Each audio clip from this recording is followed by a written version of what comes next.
सभी का मंगल हो। नमस्कार। मैं सभी उन पतियों से निवेदन करना चाहता हूँ कि आप भी तो कुछ अपने अंदर सुधार करें। आप दिल के अच्छे हैं, मान लेता हूँ, मैं बिल्कुल सही कह रहा हूँ। आप क्या देश धर्म समाज के लिए बहुत ही अच्छे इंसान हैं। आप इंसानियत के नाम पे सच्चे इंसान हैं, अच्छे स्वभाव के हैं, साधु स्वभाव के हैं, आप अति सज्जन स्वभाव के हैं। लेकिन इससे फायदा क्या होगा? घर गृहस्थी तो नहीं बसती, क्योंकि आपकी पत्नी आपके विचारों को सुनना चाहती है। हर बार आपके दिल में कोई बात हो, वो बताओ, आप कहते मेरे कुछ है ही नहीं, तो भी करो, बात तो करो। पति बने हो भाई, शादी करिए, गृहस्थी बसाइए, बात तो करो। वो किससे बात करेगी फिर? किसका मुंह देखेगी? चलो, जो सर्विस वूमेन है, बिजनेस वूमेन है, वो तो अपना कुछ टाइम तो उनका कट जाता है ऑफिस में, अपने प्रतिष्ठान में। बाकी प्रोफेशनल है, चलो डॉक्टर, इंजीनियर, कुछ भी, आर्किटेक्ट, सीए, उसका कट जाता है। बाकी समय आपकी सबसे बड़ी जो हाउस वाइफ रहती है उसके तो और भारी हो जाता है, क्योंकि सारा समय किससे बात करेगी वो? ये बताओ, दिल की बातें पति से करेगी ना, और पति के अलावा और किसी से करेगी तो दिक्कत हो जाएगी फिर। ठीक है ना?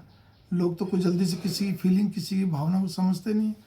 और आप जो हो, आपसे ना तारीफ होती जल्दी से अच्छे ढंग से, ना आप ज़्यादा हंसते हो। मजाक अगर वो अगर कर ले या थोड़ी ज़्यादा हो जाए तो फिर आप बुरा समझते, क्योंकि आप सेंसिटिव बहुत ज़्यादा हो। कैसे पार पड़ेगी? आपको हर बात या शब्द खींचने की, पकड़ने की आदत है, इवन अंदाज भी। फिर वो रूठ जाते हो, पुरानी बातें पटक पटक मारते हो। मतलब आपकी मजाक भी इतनी खतरनाक होती है, केवल कटाक्ष तंज से भरी हुई होती है, टॉन्टिंग वे में। आपको लेग पुलिंग करने में बड़ा मजा आता है, उसका आप मजाक समझते हो।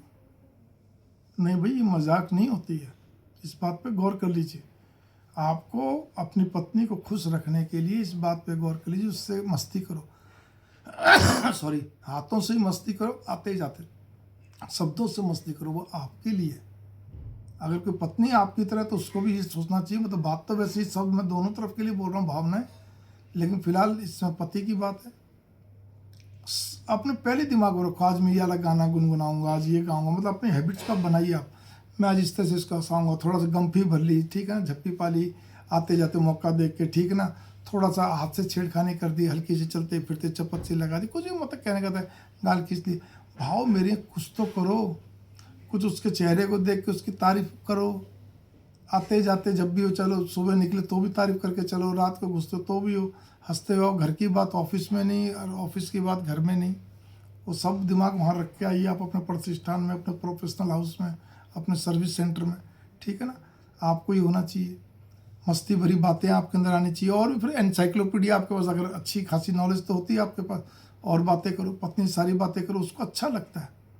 तू करके बात करो, प्यार से बात करो, अलग अलग नामों से बात करो। कुछ भी पहने करे, हर चीज़ की तारीफ करना, या कुछ भी कमी निकलने, नहीं आज ये नहीं वो नहीं, इस तरह खाना पीने की फरमाइश किए रखना चाहिए। आपको कुछ भी कम पसंद हो, चाहे कम खाते हो या ज़्यादा शौक में, पैदा करो, डेवलप करो। उसको बोलो चलो तू बना बना के मुझे खिला अच्छी अच्छी चीज़ें। वो आपकी मर्जी है, मीठा पदी खाते हो, नमकीन खाते हो, जैसा भी कुछ हो। ठीक है ना? खुद भी रुचि रखो थोड़ा कुकिंग में, थोड़ा सजावट में, कुछ चीज़ें ला के देते रहो।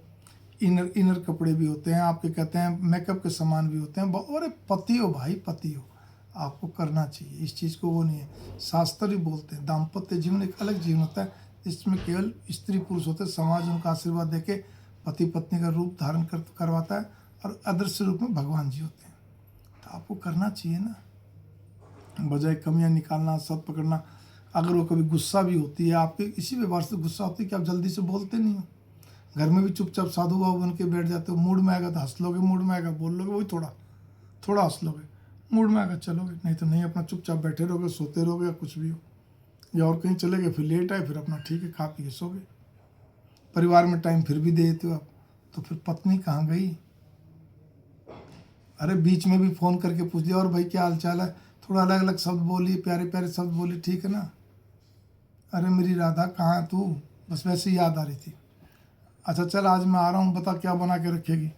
मतलब आपके मतलब अंदर, लाइक मतलब उदाहरण में तो मैंने कहा ना, मेरे ऐसे कोई पहले से प्रिपेयर नहीं होता। मैं जब बोलता हूँ तो धारा प्रवाह बोलता हूँ, उसी समय सोच सोच के जो मेरे दिमाग में आ रहा था, बोलते बोलते वो चल रहा है। आपके अंदर चुलबुलाहट होनी चाहिए, चपलता होनी चाहिए, मतलब चंचलता होनी चाहिए पत्नी के लिए।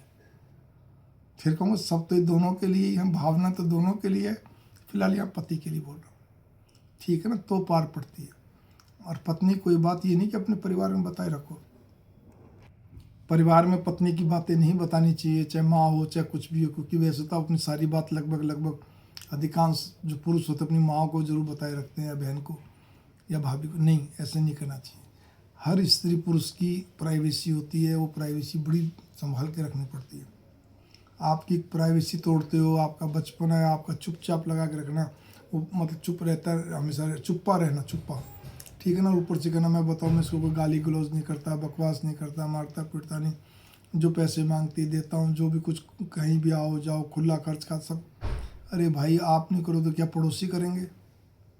पत्नी है आपकी, ठीक है ना, आपकी स्त्री है, इस बात पे गौर करिए। लेकिन साथ साथ में आपको विचारों को बराबर प्रकट करते रहो। अच्छे विचार भी हैं, थोड़े नोटी विचार भी हैं, थोड़े क्या कहते हैं मतलब जो भी हो, मैंने कहा ना, चंचलता चपलता सब कुछ होनी चाहिए, चुलबुलाहट होनी चाहिए। और आप जितनी बातें करोगे अच्छे ढंग से करो तो बच्चों पे भी असर अच्छा पड़ता है। देखो मेरे मम्मी पापा कितने प्यार से रहते हैं। और याद रखिए, बड़े लोग पूजनीय होते हैं, आदरणीय होते हैं, लेकिन जीवन तो पत्नी के सहारे निकलेगा। याद रखना मेरी बात को। ये मेरे पिता कहते थे, मेरी माँ भी कहती है, आज भी जो जीवित है, कि बेटा पत्नी के सहारे निकलता है। और पत्नी के सहारे कहने करते कि आप सारी प्लानिंग करो, सब कुछ करो चाहे माता पिता से भी, लेकिन उसको भी बराबर का साझीदार बनाओ। वेटेज उसको दो, मान सम्मान उसको भी दो, फिर चाहे अपने दिमाग से कुछ भी करो। खाली मेरी माँ, मेरा बाप, मेरी बहन, मेरा भाई, मेरा परिवार, ऐसे करो तो और चिढ़ जाएगी। आपसे तो चिढ़ेगी, उनसे भी चिढ़ जाएगी। मंगल कामना से थोड़े को ज़्यादा समझिए, ठीक है। पहले अपनी कमजोरी को देख लीजिए कि आप मोहम्मद बॉय बने हुए हो, ठीक है ना। आपके अंदर बचपना बहुत है। किसी भी स्त्री को चाइल्डिश नेचर का पुरुष मोहम्मद बॉय नहीं पसंद आता, ये मेरी बात नोट कर लीजिए। आपकी सगी बहन हो तो उससे पूछ लीजिए कि आपके स्वभाव जैसा पति होगा कि नहीं, भैया के जैसे, भाई जैसे स्वभाव का नहीं चाहिए। मेरी बात समझ गए कि मेरा तो पास तो 30 साल से 3100 साल चला, सैकड़ों एग्जाम्पल है। मैं जब पूछता तो सब यही कहती हैं कि अगर ऐसा स्वभाव है, ढुलमुल रवैया, नरम नीति, मोहम्मद बॉय, पप्पू जिसको बोलते हैं, ठीक है ना, एक अजीब, तो कैसे पार पड़ेगी जी बताइए आप। नीरस सा साधु स्वभाव, इसको दूर करिए। दाम्पत्य जीवन में इसका कोई महत्व नहीं है। मंगल कामना, नमस्कार। और याद रखिए, जिस काम में आपको मालूम आप जल्दी से फैसला नहीं कर पाते, सोचते रहते हो, फिर हड़बड़ी में जाती है या बहुत भागता है, तो पत्नी पर छोड़ दो ना, वो मजबूत है ना, वो करेगी। बच्चों के लिए हो, किसी के लिए कुछ भी, आप तो बस ठीक है, सुन लिया समझ लिया, हाँ करती, बस इतनी बात है। वो अपने आप को वो मत करिए, नहीं क्यों, मेरे बिना पूछे कैसे हो सकता, मतलब बिना पूछे तो कर ही नहीं रहे। लेकिन नहीं, जो करूँगा मैं ही फैसला करूँगा, तो फिर तन भी तो आप एक दूसरे को बांटते हो, तो फैसला नहीं बांट सकते आप। सोचिए जरा इस बात को लेके। जब आपकी कमजोरी, मैंने बताया ना, आप ढुलमुल रवैये वाले हो, जल्दी से फैसला नहीं ले पाते हो, कंपन बन जाती है, वहम बढ़ जाता है, किंतु परंतु करते रहते हो, ठीक है ना। एक आध बार हड़बड़ी में लिया, वो गड़बड़ हो जाती है फैसला, या देरी से लेते हो, ले नहीं पाते, मौके हासिल नहीं करते। उस विषय, उस पॉइंट पे बोला, सेंसिटिव बहुत ज़्यादा हो, ठीक है ना, इमोशनल ग्राउंड पे खड़े हो बहुत ज़्यादा, तब ये बातें लागू होती हैं। मंगल कामना, नमस्कार। थोड़े को ज़्यादा समझिए।